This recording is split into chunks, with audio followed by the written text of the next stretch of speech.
Education is a multifaceted process that is influenced by various theories and philosophies. Understanding these theories is crucial for educators, as they provide frameworks for teaching and learning, guiding instructional methods, assessment strategies, and curricular design. One of the earliest theories, behaviorism, emerged in the early 20th century through the work of psychologists such as John B. Watson and B. F. Skinner. This theory posits that learning is a change in observable behavior resulting from external stimuli, asserting that all behaviors are acquired through conditioning and reinforcement. The key principles of behaviorism include the stimulus response (SR) theory, where learning occurs when a stimulus leads to a response, and the concept of reinforcement, which strengthens behavior through rewards or the removal of undesirable outcomes. In the classroom, behaviorist principles translate into techniques such as direct instruction, drill and practice, and the use of rewards and punishments. While behaviorism has been criticized for neglecting cognitive processes, its focus on measurable outcomes has made it a valuable approach in certain educational contexts, particularly in early childhood education and skill-based training. In contrast, Constructivism gained prominence in the late 20th century, with significant contributions from theorists like Jean Piaget and Lev Vygotsky.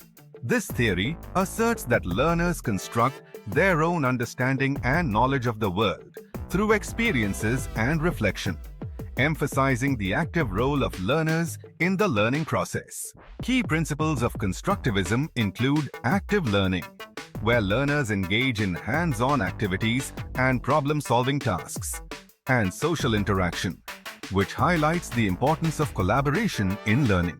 Vygotsky's concept of the zone of proximal development (ZPD) illustrates how peers and teachers serve as scaffolds to support learners' development.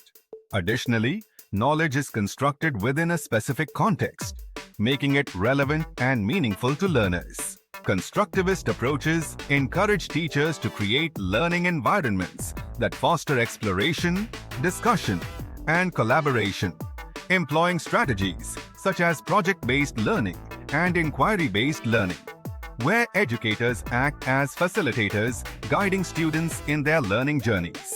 Cognitivism emerged as a response to behaviorism in the mid-20th century, with influential figures such as Jerome Bruner and David Ausubel focusing on the mental processes involved in learning, including perception, memory, and problem-solving.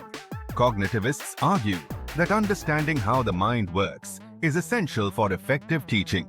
Key principles of cognitivism include information processing, where learning is viewed as a process of acquiring, storing, and retrieving information, and schema theory, which posits that learners use existing mental frameworks to make sense of new information.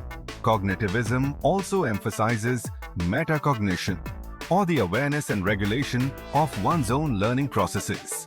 In practice, cognitivist approaches encourage educators to focus on how students think and learn, utilizing techniques such as graphic organizers and concept mapping, while also connecting new knowledge to prior knowledge to facilitate deeper understanding.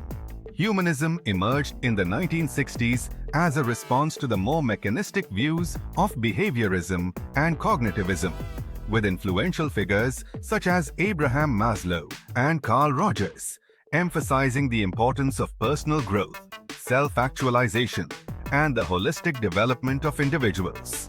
Humanistic education prioritizes the emotional and social aspects of learning, advocating for student-centered learning that is tailored to the individual needs, interests, and experiences of students. This approach addresses the emotional well-being of learners and aims to foster a supportive and nurturing environment.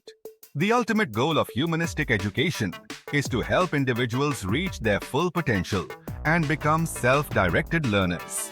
Humanistic approaches encourage educators to create inclusive and empathetic classrooms, employing techniques such as cooperative learning and experiential learning that align with these principles, while focusing on building positive relationships with students. Social learning theory, developed by Albert Bandura in the 1970s, emphasizes the role of observation and imitation in learning. Bandura proposed that individuals learn not only through direct experience, but also by observing others and the consequences of their actions.